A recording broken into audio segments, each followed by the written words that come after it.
I've been making my bed every single day since like middle school. And a lot of people say that the big reason is because research shows that a lot of successful people make their bed every single day. But I think a lot of people would agree and say that research can often be skewed or misinterpreted.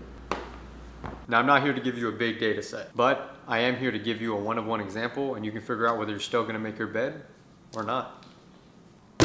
I'm still in the process of moving everything. And as I'm moving, I'm like looking at all of my old stuff and seeing how like every little thing has some significant reason behind it. I'm very particular about what I purchase, so I have to have the best of the best, even not saying that has to be the most expensive thing, but it has to be the best for the function that it does, if that makes sense. So like, for example, I have this little laptop MacBook stand where whenever I'd have it plugged into the Thunderbolt dock, it would sit on my desk like that, and then I could also rest my iPad on this portion. This little iPad stand that I can just attach my iPad to. Currently, I don't have a desk, so I'm still trying to figure out that situation. I will be using this in the kitchen so I can cook up some stuff. Big fan of Alexa, even if she doesn't listen to me a lot. She might have went off right now. But the reason I love Alexa is because in the old house, I had all the light bulbs as smart connected. So I'd be like, Alexa, I don't want to turn it on. I'd be like, hey, turn off the light. Hope she doesn't turn off the one that's at home. Oh man, I'm about to turn off the light at home, at the house, my parents' house. Then we get to two interesting pieces that I found as I'm moving everything in, and that's this keyboard and this VR headset from Oculus, or things called the MetaQuest now. I'm probably like, oh, Rosik's a freaking nerd. These have two different significant meanings. So I'll start with the Oculus. And I was asking my brother like, yo, should I sell this thing? But then it clicked in my mind. This doesn't just represent a VR headset. This was my first ever brand deal as a sponsorship, you know, on TikTok. That's really how I got into this whole social media thing. Always excited to think about. Since I was thinking about selling this, I was like, no, I gotta keep this and keep this as a little token and remind myself this is one of the reasons I just kept going. What does this represent? This represents my first pair of keys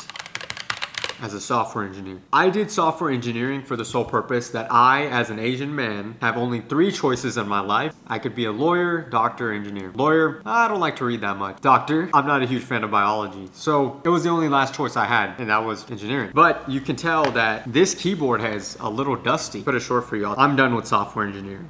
And not just I'm done, I've been done with software engineering. I quit software engineering about 5 months ago. I decided on my birthday, January 21st, 2 weeks before. I gave my 2 weeks notice on the first day back from all the off days I had, paid time off. I came back and I thought about it for a long time. I consulted with everyone in my family about my decision, and I decided that I'm quitting. I put in my 2 weeks. I let them know the reason why I'm doing it. Everyone was very supportive. I just felt like I had to do it, and 2 weeks later, it was my birthday. It was the last week that I was going to be working, and then the following week is my grandma passed away. And ever since that happened, I felt like I've been struggling so hard up until Ramadan to get into a good routine because it's something new. And I know you're probably wondering, like, Rosik, why did you take so long to tell us that you're no longer a software engineer? And I think I was scared. I felt like a lot of people, when they come up to me or they message me, it's always talking about, Rosik, you're my biggest inspo on becoming a software engineer. I want to be a software engineer because you're a software engineer. And I felt like there's so much pressure in that people only desired from me the fact that I can write a mediocre line of code. And if you're doing software engineering, I applaud you.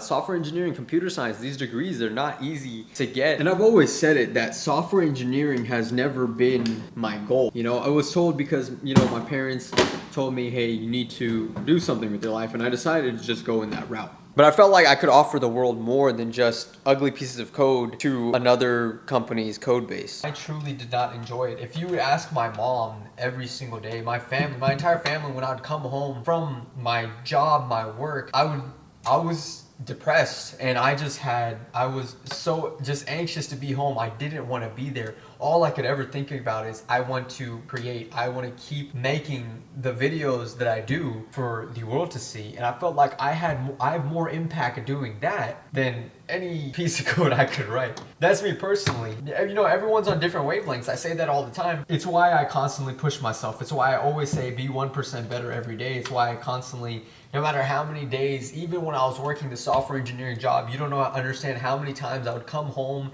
after even recording during the day. I'd come home at night, finally getting back done from the gym and finally being able to eat my food. By the time I'm done editing that complete video, the food would be cold. And I didn't care because I was happy to get ready to post and see all the comments I was going to receive and hearing, dude, you're helping me structure my day, you're helping me structure my routine, you're helping me better with my self-care, my mental health, my anxiety. Even though slowly I was picking away at my own anxiety and my own mental health because I had practically no time and I was just so stressed to get it all done. Does that look good? And even when I hear the words tech, big tech, software engineer, IT, algorithm, I'm just like, so let's take a break and talk about some of the stuff we're about to set up in the new place. So I got these cans from Simple Human, gonna be setting those up in the bathroom. Also have a sensor pump with a sponge caddy, which I'm very excited about. It's automated, so I can just put the Scrub Daddy towards it. It'll come out, just scrub, and then put it back in the caddy. Boom, boom. And lastly, just got this soap dispenser. As much as I love the power wash, I'm gonna use it for the hard to get places. My drying rack, I've been using this paper towel because I still need to pick up a drying rack. Now we just put Mr. Scrub Daddy in his little caddy. Bars, okay. Okay, never mind. I think it's only meant for sponges, but he still looks happy. I also realized I had another issue, and that's being the hamper. The hamper right there. The hamper is mainly used for my own clothes, but I completely forgot. Now I have to put my round of sheets and also towels in another hamper to get that going. So I got this X hamper also from Simple Human and I'm really excited to set up. I wasn't joking last week about writing down those 2023 goals. There was a little Easter egg. Yeah, your boy pulled a little Marvel on you last week. If you looked closely in my 2023 goals, I have create more YouTube videos, joined an agency, pursue full-time content creation. This has been my dream for so long and I'm truly so happy to be able to even do this because it just seems unreal. It took a long time. It was a long process to get here, and I felt like I finally did it. Obviously, I was reserved on what I felt like would be the best time, and I thought, I'm never gonna have a chance like this ever again, I believe. I don't want one day to be like I'm 50 years old and find out that I could have been something more. I think it's the best way to get me on the path of where I need to go. In the end, we still not stocked up on food, but luckily I stopped by the house and mom made me biryani. Also, I did tell you I was gonna get this fridge filled up. Check this out. We are stocked. Coke Zero, Dr. Pepper Zero, Fairlife, and Izzy Drink. And in every single one of my videos, it didn't just amount to just me doing skincare in every single shot. There's two prominent shots that I implemented in almost every daily vlog that I had go up on TikTok that got me to where I wanted to be. I think that's what truly defines success, is that you're successful when you get to where you want to be. I don't think it just depends on how much money you're making or anything like that. I think it's the goals that you set for yourself and then you attain them. And if you base it solely off money, then you're just amounting yourself to just a number, right? That's how I felt being a software engineer, that I was just amounting myself to a title. I'm not just a software engineer. The reason I started doing my day in the life videos, and if you see them, is basically to show that I am a jack of all trades. I love so many things. I enjoy them all, whether it's things like getting dressed, wearing jewelry, my cologne collection that I will be sharing soon, whether it's me watching movies, whether it's my cats, whether it's skincare, whether it's taking care of myself, whether it's making my bed, all of these things. I don't want to just put myself in one niche. I love to talk about everything because at the end of the day, I'm a human being. But those are just my thoughts on it. And saying that I love everything, I'm thinking about, I'm gonna start a new series and I'm gonna call it Less Than 3. Less than 3 if you write it on a keyboard. If you write on a keyboard, it makes a heart. So I'm gonna call it Less Than 3. I'm just gonna talk about things I love. And I think the first one I'm gonna talk about is I love cologne, and I'm really excited to share my collection with you. But let's go ahead and open up this hamper. Let me grab you over here real quick because I need you to move some stuff. All right, yeah, got some sneakers, got the Dyson sitting down like that. That's a pretty good way because I now have my duffel bag. I usually keep it in my car, but now I've been keeping it here in the laundry room. I'll move these sneakers. These are supposed to go in the outerwear closet. Put them over there for now. Got the Bona floor mop. Got the Dyson extension. Gonna go ahead and pull this out of the, We are stuck. It's one thing about living alone, right? You freaking can't be like, hey mom, Sis, bro, can y'all come help? Speaking of siblings, I'm almost caught up on Succession. I've been stuck with so many boxes around the house. I'm just trying to get everything situated and organized still. It's called the X hamper, so it makes an X. Subtle. Oh. Just opens like that. I'm assuming it just goes on. Oh, that is pretty. I was about to say pretty simple, but I don't know if that was like. I don't know if that was that corny. It does take after its name for being simple, I guess. So we go ahead, set this up.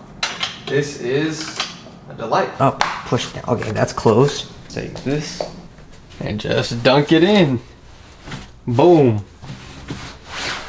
I think it looks great. It fits in perfectly. So the way it works is you pick it like that, you grab them and just hold them to take a round. That is neat. Nah, I don't want to do any puns, but simple. Prominent things you'll see in nearly almost every single vlog. Most importantly, number one is prayer. Prayer, I feel like, is truly what got me to where I needed to go and helped guide me on the decisions that I need to make that I wasn't surely aware, because I didn't get to where I am with hard work. God got me to where I am. I just happened to put some work in. And I threw it earlier, but of course, making my bed. So the next time someone says that, oh, you don't have to make your bed to be successful, send them to me. Because I made my bed every single day with consistency. I'm posting those vlogs on TikTok to get to where I am today. And I just find it so hilarious because that was never my intention. It was just always part of the routine. Saying all this because I'm telling you, go and chase your dreams if you want it bad enough. Obviously, I did it being a little more risk adverse. I wasn't, I had to make sure I had all the financials at play to make sure that I'm able to attain this dream. But no dream is big enough as long as you're consistent, okay? Don't get in the mind that you're just the salary that you're getting paid yearly. Don't make it that you're just the title of your job, because you are someone.